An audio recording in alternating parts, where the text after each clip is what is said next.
So the very first thing that we're going to start with is the idea and the concept. As we're starting to talk about building our power, we're going to go through some different mindset as well as physical ways to start to build your own power from within. So the first thing that we're going to start with is you can only control you. So personal awareness and personal growth is a never-ending process. So as we're expanding and shifting and we move forward on our own unique personal journey. So I do have to share with you that the greatest moment or aha moment that came to me was while I was working on my own self alignment and kind of searching to connect to my own life and my own self. And the life-changing concept for me was that you can only control you. This sounds like such a simple concept, and it really is. But when we can grasp that and live and apply this concept, your entire life can shift to one of joy. And this was probably one of the biggest shifts for me, was starting to let go of that idea that I am only able to control myself. So learning to be aware of your thoughts and then in control of how you think is a really powerful skill to have. And it's a step towards creating joy in your life. And we all have the power to change the thoughts that we think and to ultimately control how we feel. This is the beginning step to allow you the greatest transition forward in your life. And that transition is to take your thoughts back. So we've talked about taking your life back, and this is now taking your thoughts back, having control over what you're thinking and the emotions that you're feeling. So part of the growth process towards awareness and understanding of the intentional thoughts we think is one of the greatest shifts away from the inner voice of judgment and worrying about what others think about us. And we talked about that in our last class number 2, about the inner critic and that inner voice that kind of wants to stop us, cut us down, the shoulds, should haves, can'ts, all those things that we start to hear. So now we're trying to move away from that voice again as we start to take control of taking our thoughts back. So you cannot fix, change, or help anyone else. And I'm going to give you an exercise now as we begin and looking at how the thoughts we think can affect us and a way to help to shift that. So for this example, if you can flip over your piece of paper or grab just a scratch piece of paper and your pen, we're going to work through this. It's a really quick, short exercise. So what you're going to do is fill in the blanks as you read through this paragraph and write whatever you feel as you read through each statement. So, for example, it can be when I'm around, and you can fill in whoever it may be, that maybe you already have an awareness that when you're around a certain person, it can be difficult and how it makes you feel because of maybe how they act or how they talk or how they choose to conduct themselves. So as you're filling this out, when I am around blank, and you can fill that in with anything. It can be family, a teacher, a friend, a coworker, someone when you're around them. And when they do or act, so what particular thing are they doing? When they yell, when they tell you what to do, if they're mean to people, if they're complaining, whatever it may be, what is it that they're doing?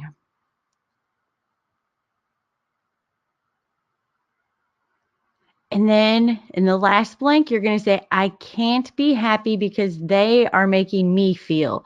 So how are they making you feel inside? Angry, mad, sad, hurt, anxious, whatever it may be, and fill that in.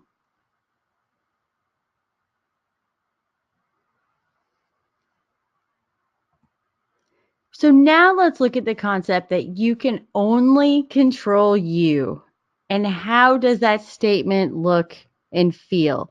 So when I'm around someone who acts a certain way, then it makes me feel a certain way, and I can't be happy because they need to change how they're acting so I can feel good. But if you can only control you, you can't change how someone else acts or feels. And this is such an important concept and idea. I'm going to repeat it one more time. It is that you can only control you and you can't change how someone else acts or feels. So it's not your job, it's not your responsibility to do or say anything to change where someone else is in their own moment, but it's to realize that this is their stuff or their problem and it's not yours. So that is the key, to allow yourself that understanding that just because someone is acting a certain way, we can't allow it to then transform over to us and make us feel a certain way. We have to make sure that we can stay in our place of joy and happiness within ourselves, no matter what other people around us are doing, because we cannot expect them to shift or to change to make us feel better. So now I want to go one step further and realize that by trying to change or help, even with good intentions, or fix something for someone else, you're actually disempowering them. So you're taking their power away because you cannot really fix or do anything for someone else. So you can only realize that is where they are right now. So you have to give them their power back by letting them be where they need to be in this moment at this time right now. Now you can always remove yourself, in a nice, kind way from the situation if it's really doesn't feel good to you, or if it's really putting you in a place where you're uncomfortable. But instead of engaging with them, try to stay in your space, in your power, and think about what is you and not allowing another to project their feelings or ideas onto you. That is the only way to really help anyone. So I know sometimes, I know for myself, I've had friends who, they might be in a hard situation and they don't know what to do. And there's a big difference between asking somebody's advice and trying to actually go in and fix the problem for them. It could be trying to helping to put the word out like that somebody needs a job, and just mentioning it is very different than trying to jump in and really fix the situation for them and help them. And like setting things up for them and sending out their resumes and taking on that responsibility that really is their own. And by doing that, you are taking their power away from them because you are now kind of taking over for them, if that makes sense. So the more you are in yourself and you can feel happiness, the more it is going to begin to transfer to all the people around you. And it's amazing when we no longer have to jump in to fix or say something to make somebody feel better. We no longer have to take care of them, fix things. But we're also not taking their power away from them. And this is the concept of letting everyone be right where they need to be or right where they are in this very moment without having to change them, so that we can feel better and we can feel better with how they're acting or how they're feeling. So, if somebody is upset and had something really bad happen to them, we can have empathy, and tell them, like we're sorry or we understand, but it's not for us to try to change how they're feeling and really make them feel better. That's not our responsibility. So the more we can allow somebody else to stand in their power, the more power that we are going to be, building inside of us, because we're not jumping in to help and to fix and make them feel better and carry that with us. But then at the same time, you're giving them the opportunity to work through things, find their own answers, and to stay on their path as well. And I will share with you about the happier and more positive we can be inside of us, and then kind of emanate that out to the people around us. You will see changes. Is when a child is told no. and is very upset and crying, so many people want to jump in to tell the child to either stop being upset or to try and make them feel better. So either way is really disempowering. And it's also teaching the children they have to act and feel a certain way so other people around them are not made to feel uncomfortable. And yes, there are instances when it's appropriate to remove, an upset child from a situation, like at a restaurant or things like that. But that is not telling them not to feel that way. It's just showing them that they cannot act that way in that particular situation. So the idea of telling the child not to be upset and don't cry because they're in this moment feeling anger or grief, or loss for whatever they were told no about. And remember, kids can be a little dramatic, but that's how they're feeling.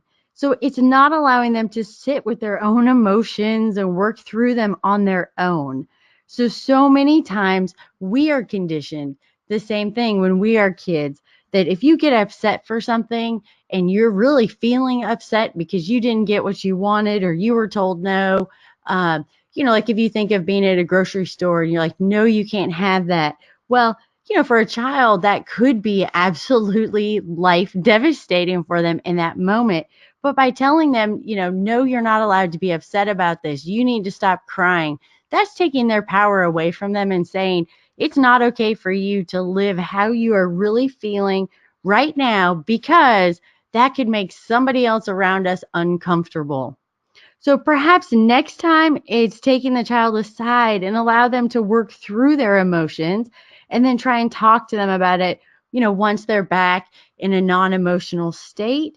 But it's not about trying to tell them you can't feel this, you can't act this way because other people around you are affected by it. So this is a huge shift in the way of thinking, and, we as a society have really been taught to try and change our behavior to make everyone else feel better.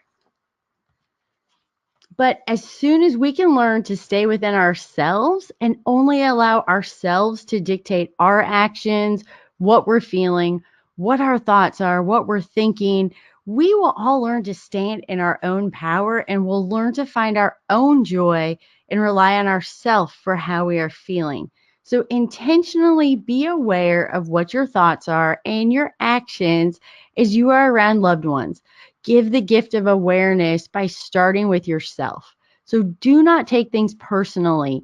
That's another thing that was so big for me to learn, was that if somebody's misbehaving around you, having a temper tantrum, um, if they're kind of in any form reflecting pain or anything that it is that they are trying to feel, we have to be able to allow them and understand that that is them. So if somebody's had a bad day and they're tired or cranky and they snap at us, we can't take that personally because it probably has nothing to do with us. It might be something that happened at work. It might be something they're thinking about themselves inside. And we just happen to get, like somebody snap at us or be kind of short with us. But we can't take that personally. So we can't allow how somebody else is feeling, even in that situation, to really change how we're feeling. Because we need to just understand and keep in mind that that really is how they're feeling. And it's something going on within them. And we just happen to be standing there. So keep that in mind before you allow anyone else's words or their thoughts to allow you to spiral down to a place other than joy. And think of holding that space in your heart when you're around other people and keeping that in mind, that just because somebody says something to you, it doesn't necessarily mean it really is directed at you. So remember that you have the power to allow other people's stuff to come into your space so that you let it affect you or upset you or make you feel a certain way, or you can choose to have it kind of bounce back off, give them a smile, and don't let it affect you. So give yourself and all those around you the gift of joy and awareness.